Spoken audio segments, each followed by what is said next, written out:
Welcome to the Deep Dive.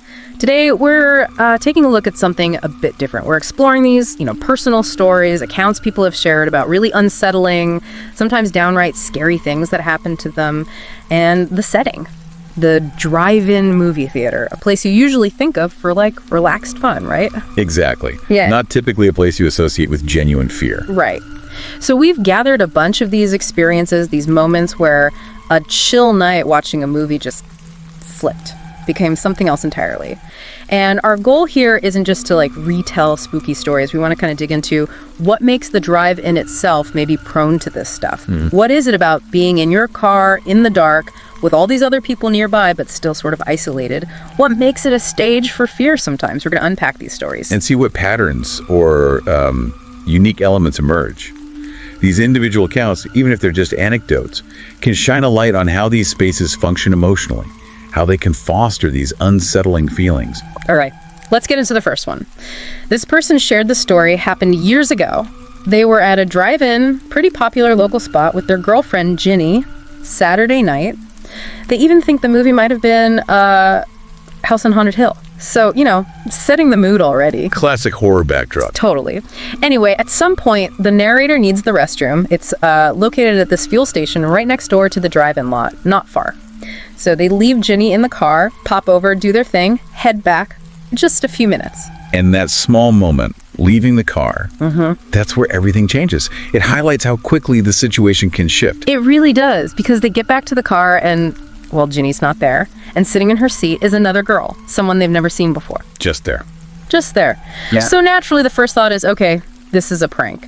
Ginny put her friend up to this, right? So the narrator kind of laughs, asks the girl, okay, very funny, are you Ginny's friend? But the girl just stares back, blank expression, and says she doesn't know anyone named Ginny. Whoa. Okay, so the joke theory evaporates pretty quickly. That denial is immediately chilling. Right. Instantly not funny anymore. The narrator gets more insistent, where is she? Where's Ginny? Get out of the car. Yeah. The stranger actually does get out. But as she turns to walk away, this is the part that gets me. She just looks back and says, she's gone. Just like that. Just like that. No explanation, nothing. Just, she's gone.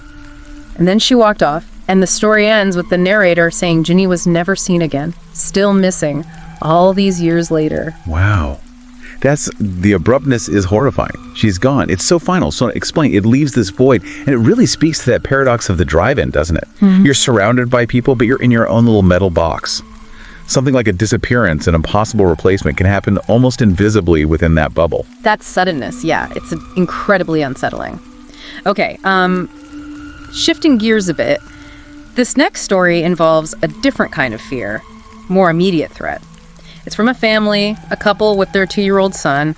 They couldn't get a sitter, so they decided, okay, let's try a midnight showing of Crimson Peak. Brave choice with a toddler. Midnight movie. Yeah, maybe not ideal, but they went. They got there late, actually, as the earlier movie was clearing out, so they snagged a good spot. But then, it turned out to be half-price night. The lot filled up again, completely packed. So they're blocked in. That detail feels important. It becomes crucial, because about an hour into the movie, the wife needs the restroom. Husband has to stay with the sleeping kid, right? Yeah. So she goes alone. It's a bit of a walk. When she gets back to the car, she's clearly upset, shaken up. What happened? She said this man confronted her near the restrooms, got right up in her face, started yelling weird things. She described him as, looking homeless, maybe mentally unwell, smelled really bad. Just a very uncomfortable, scary encounter. Okay, so a disturbing incident, but maybe isolated, you hope? Something that happens in public sometimes, unfortunately. Right. But they couldn't just leave because, remember, they're blocked in by all the other cars. So they try to just, shake it off, finish the movie. Maybe 15 minutes later, they hear tapping on the side of the car. Uh-oh. Yeah. They look around, don't see anything, happens again. Tap, tap.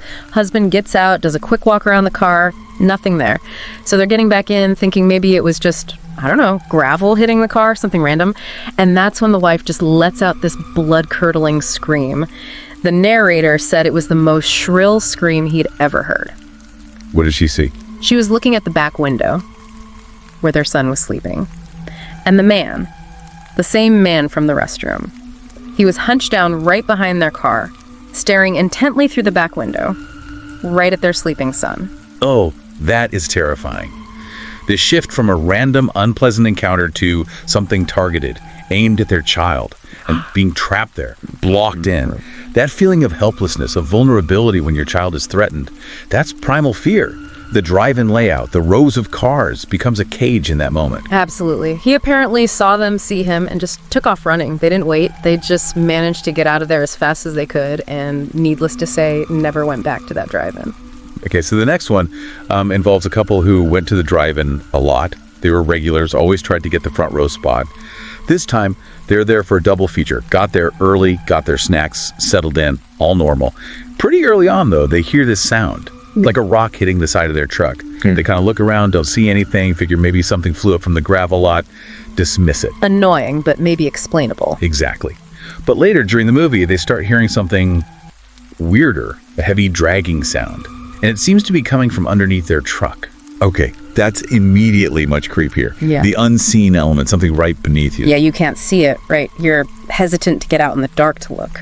Creates instant tension. So while they're sitting there listening to this dragging noise, kind of whispering back and forth, they notice the girl in the car parked right next to them.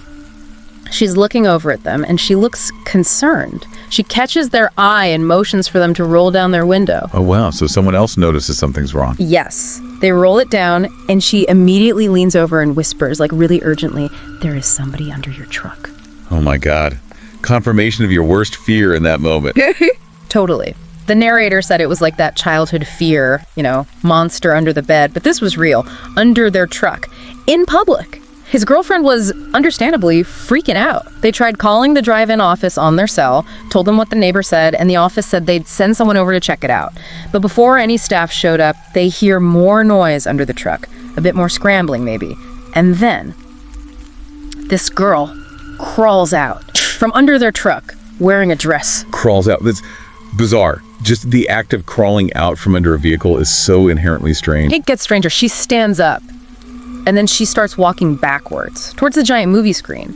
And the whole time she's walking backwards, she's staring directly into their truck cab, making eye contact. Walking backwards while staring at them. That's deeply unsettling, purposeful and unnatural. Right. Super creepy. When she gets near the screen, she finally turns around and just walks off towards a fence, the edge of the lot, and disappears. Staff showed up a few minutes later. They told them the whole story, but the girl was long gone. Nothing else happened. They just described the whole thing as so bizarre. Bizarre is an understatement. This one really hits on that fear of the hidden threat. Something lurking literally inches away in a space you assume is safe, like under your own vehicle. The visual of her crawling out, combined with that incredibly strange, deliberate backwards walk and stare. It's pure uncanny valley stuff.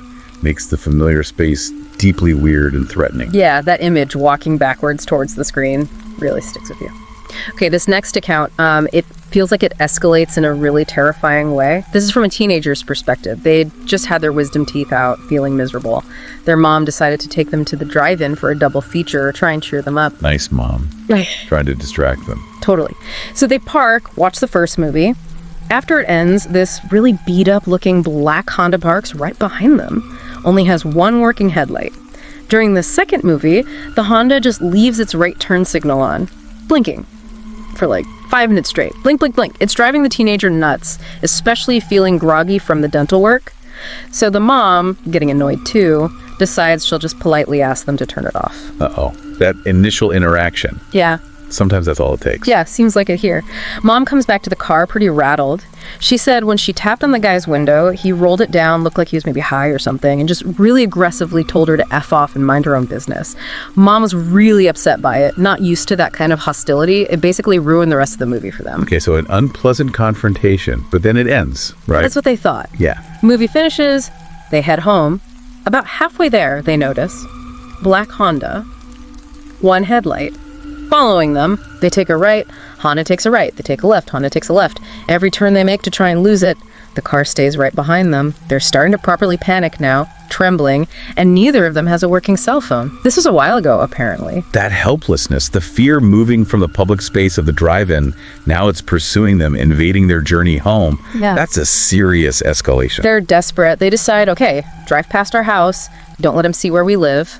They loop around a few more blocks, heart pounding. Finally, the Honda turns off down a different street. Huge sigh of relief. They floor it home, pull into the driveway, race inside, lock the door, tell the dad what just happened. They're all looking out the windows, tense, but relieved the car isn't there. After maybe 10 minutes, things calm down a bit. The teenager heads upstairs to their room. As they're walking down the upstairs hallway, they hear it. Unmistakable sound. Car door shutting, right outside. No, don't tell me. They freeze. Look out the bedroom window. The black Honda, parked right there, on the street, in front of their house. The relief they felt just vanished. The sanctuary of home breached. That's a profound level of terror. It gets worse. Their hearts hammering. They turn from the window, start heading back down the hall towards their parents' room to tell them, call 911. As they pass the top of the staircase, they glance down, into the shadows at the bottom of the stairs. And standing there, in the dark, looking up, is the man from the Honda. He's inside their house. Oh my God. They just screamed, ran into their parents' room, locked the door, yelled that he was in the house. Police got there fast, but the guy had vanished.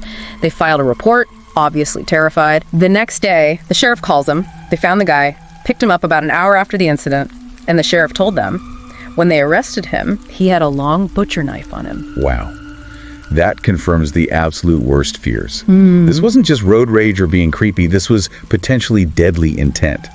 From a drive-in annoyance to a home invasion with a weapon that's about as terrifying as it gets. It shows how vulnerable we can feel moving between these different spaces and how quickly a situation can spiral. Just chilling. Absolutely chilling. Okay, final story for today. This one comes from a dad who took his family wife, 3 young daughters, to see Despicable Me. You know, a kid's movie. They went to a drive-in they knew well, went there often, never had any issues before, got their snacks, got settled. Partway through the movie, though, all 5 of them start hearing this loud, hysterical laughter. Right, like from the movie. No, coming from somewhere nearby. Not the movie audio. It was so loud and out of place, they actually thought it was kind of funny at first. Sounded like a woman just laughing uncontrollably. Okay, laughter can be infectious. Yeah. But when it's disembodied or doesn't fit the context, Yeah. it can get weird fast. It definitely did. It just kept going for minutes, loudly. People in other cars started noticing too, looking around, trying to figure out where it was coming from. It went from funny to, annoying pretty quick. Especially because the little girl started giggling along, not understanding it was weird. So the dad gets out of the car, figuring he'll just ask whoever it is to pipe down. He sees a few other people are out of their cars too, also scanning the area. Nobody can immediately tell where it's originating. The source is hidden, adds to the mystery, the unease. Right. So after a minute or so of looking, the dad and a couple other guys finally pinpoint it. It's coming from the woods, right at the corner edge of the drive-in lot. Ah, the edge space again. The boundary between the controlled area and the unknown, the woods. Exactly. And this is where it gets really creepy. As soon as the people looking seemed to spot the source, or at least look directly towards it, the laughter changed. It didn't stop, it didn't quiet down, it got louder, and changed tone. The narrator described it as becoming a very loud, almost cackle. A cackle. That implies malice, awareness. Like they knew they'd been spotted and enjoyed it. That's exactly the feeling they got. Like whoever was in those woods was watching them, knew they'd been found, and was laughing at them, mocking them. Nobody, not the narrator or the other guys, dared go into the woods to see who or what it was. Way too creepy. They just went and complained to the drive-in office instead. The dad went back to his car, locked the doors, and the cackling just continued for a long time. Then, as suddenly as it started, it just stopped. Abruptly. Wow. That plays on the fear of the unseen, the unknown sound from the darkness. The woods provide perfect concealment. And that shift in the laughter, from maybe just someone being obnoxious to this targeted, malicious cackle, that's deeply unsettling. It feels like being observed and toyed with by something unseen, leveraging the boundary of the drive-in space itself. So yeah, quite a range of experiences we've talked about today. You've got disappearances, these really bizarre figures, aggressive people turning into stalkers, home invasions, and then just deeply unsettling sounds from the dark, all at the drive-in. And looking across them, you know, what seems to connect a lot of these is how the specific environment of the drive-in maybe enables or amplifies the fear. You're in your car, feels like your private space, right? But that privacy makes you isolated. The darkness needed for the moody screen, perfect cover for someone lurking. It's public, sure, lots of people around, but it's also full of these little private bubbles, the cars. and it often borders these less controlled areas like woods or adjacent lots. These stories really show how those features can twist a place of entertainment into something terrifying. It definitely makes you think about that environment differently. So for you listening, what parts of these stories really stood out? Was there a detail or a feeling that resonated? Have you ever had that experience, being somewhere familiar, somewhere supposedly safe, and suddenly feeling unsettled? And maybe a final thought to chew on. The drive-in is built for shared experience, right? Right. Everyone's watching the same big screen together. Yet the fear in these stories is intensely personal, intensely isolating. It happens to one car, one family, while everyone else is maybe feet away, oblivious. Does that shared context, that communal aspect, makes the individual terror feel even worse by highlighting how alone you actually are in that crowd? Or does the mere presence of others offer some tiny, fragile sense of safety, making the violation feel even more shocking when it happens? Something to consider. Definitely something to think about. Well, thank you for joining us for this look into these unsettling drive-in accounts. If these stories gave you the creeps, do us a favor and hit like, share this with anyone you think might find it interesting, and please subscribe to our channel on Horror Docs. We'll have more stories for you soon.